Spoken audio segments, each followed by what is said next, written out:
That's right. I told Bob I appreciated that song. I had a personal stake in that, getting up and speaking. That's right. If you're a visitor today, welcome. If you've been at both services, I must assure you that Doug and I are not the paid ministers here at the church. He set a pretty high bar this morning. I'll see if I can come up to that. I'll tell you a story.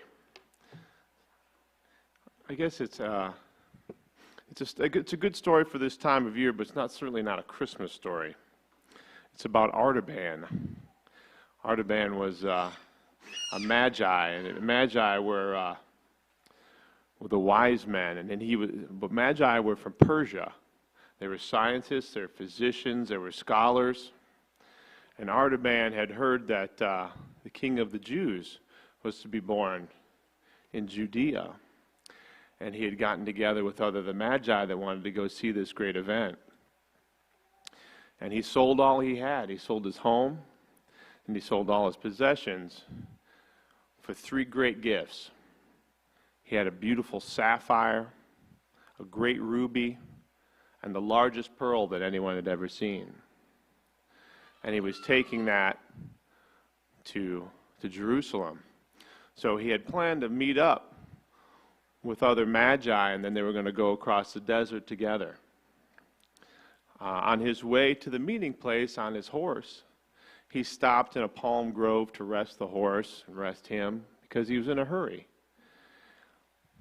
And as he was resting the horse, he heard some moaning off in the shade of the palm grove, and he was in a hurry, but he walked over to see what it was, and he saw a man whose horse was there and his possessions were there, but he was lying on the ground. And he rushed over to him, and he felt him. He was very feverish. He was sick, very sick. And the man was clawing at his clothes and mumbling to him.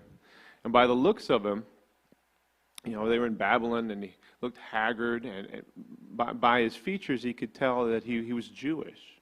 He was one of the exiles that had been there for many centuries. But the man was very sick. Now, Magi were great healers. They were physicians. They were scholars. And this man, he knew if he didn't stay with him, he would die. But still, he had his friends to meet up with. And he was conflicted inside.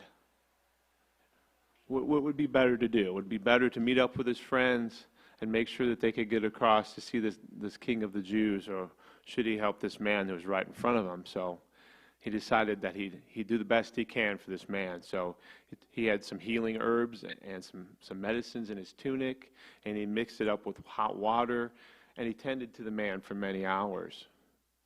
He would pour some of the mixture in, and he stayed with them.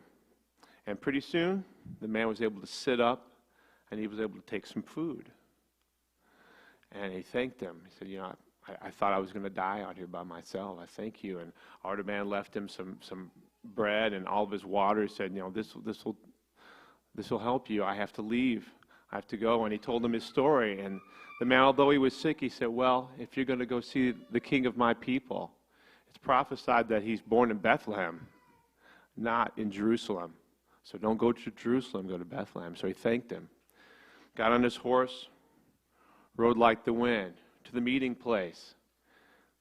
They weren't there. But there was a note left for him that said, we've gone on without you. We waited hours, but we had to leave.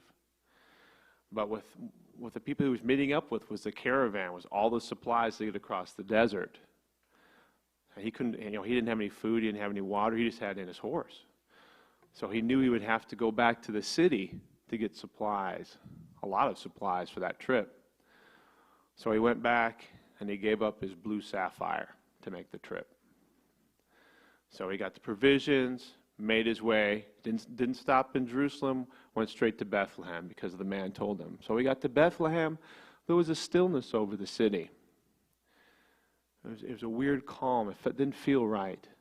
So he's walking the streets. It's like something was going to happen. He's walking the streets, but through an open doorway, he heard a woman singing to a cooing child.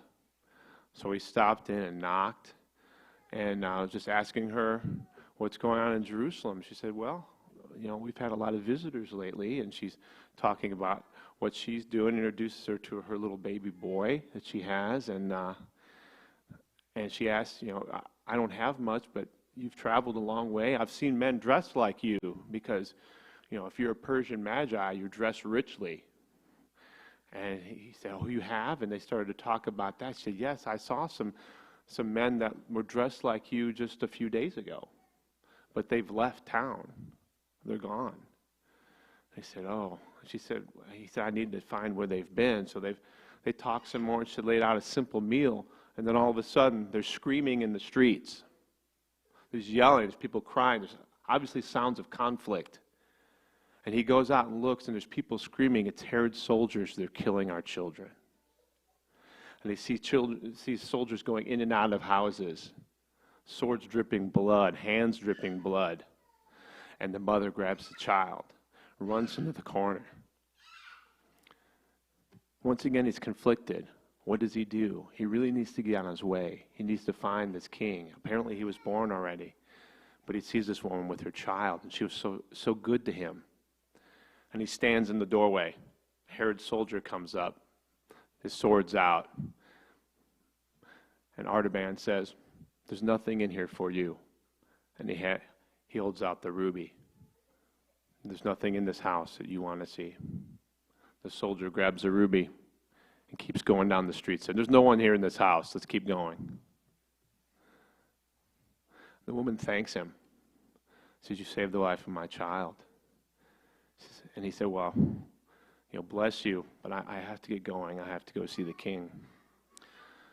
So she said, well,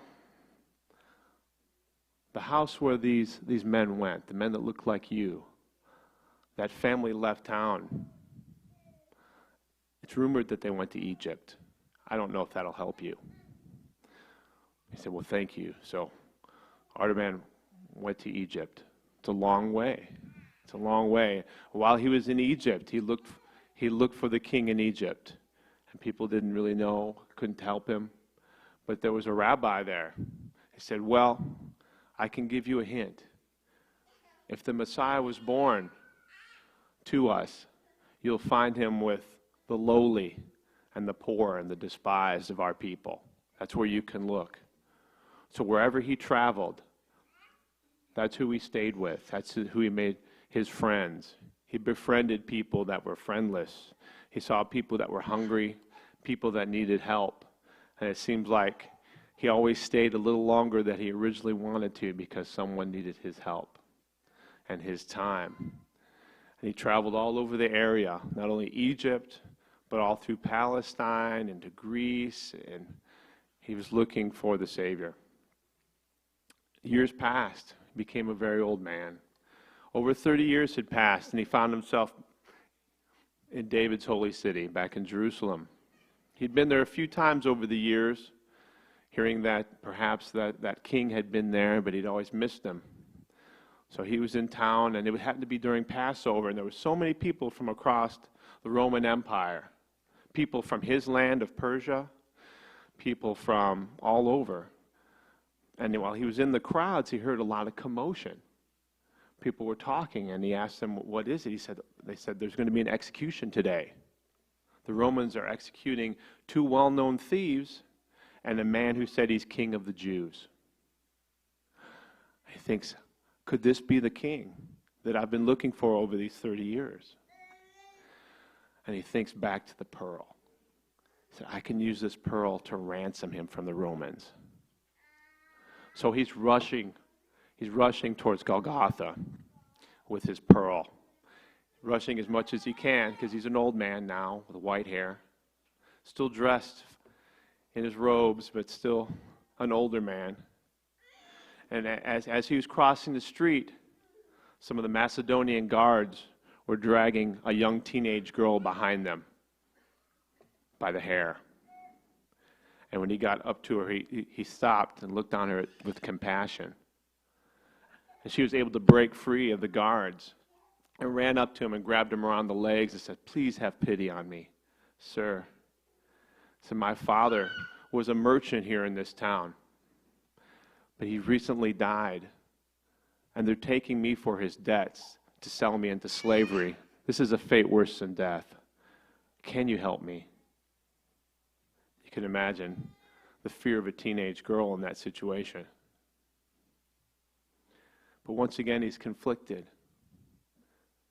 You know, he had these treasures that he had sold everything for. The sapphire that went to supplies originally because he was delayed because of the sick Jewish man in that palm grove. That ruby that he had, that was supposed to be for the king, but he had given it to Herod's soldier. So he would pass by the house of the woman with the small boy. And now his last gift is the pearl. But he sees her in front of him. And out of his robe he takes the pearl. He says, "Your debts are paid." He gives it to her. And she takes it and holds it to her breast. But just as he did that, the sky overshadows, becomes cloudy, and there's rumblings of an earthquake. People start to take cover. So the girl and Artaban are hiding in a nook under a tall wall. And he's sitting there, like, he has nothing to fear because his main quest is over. What he had sought for over 30 years of his life, it was for nothing. He'd wandered his known part of the world. And all his riches, all his treasures that he had set to give that king were gone. And as he was thinking this, and the girl was with him scared, another tremor of the earthquake came and loosened a tile on the roof over him, and it fell and it hit him in the head, knocked him over, a terrible wound. And the girl is leaning over him, and he's bleeding, and he looks pale. And this is a mortal wound. This old man is dying. He was so kind to her, but this old man is dying. And Artaban is breathing his last.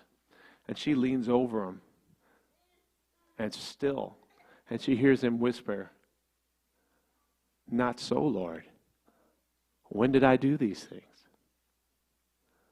But then she hears a voice answer back, a voice of someone who's not there. He said, when you visited the sick, when you offered a drink of water, when you visited me in prison, when you did these for my brothers, you did see me. You did offer a gift. And then Artaban died. And he had seen the king. So that's an old story. It's called The Other Wise Man. This idea that he was looking for the king his whole life. And at the end of his life, he thought he'd wasted his time. He thought he'd wasted his time. But he hadn't. So there's a lot of lessons we can take from that. And what I want us to consider just for a moment is the wise men that made it to the birth. We don't think about that very much. Is that they laid their gift down and left. But the search to be near the king was a lifetime journey for Artaban, even though he wasn't there near the birth. He did turn into a lifetime journey. So I guess if we look at it that way, are there ways that we serve the king that we feel it's a one time and we're done? Right? Are there things that we do when we lay something down and we think we're done? Or can we be more like the other wise man who was constantly searching and in doing good for everyone else and being sacrificial of his time and of his goods? He was with the king all along. If you need the prayers of the church this evening, come forward as we stand and sing.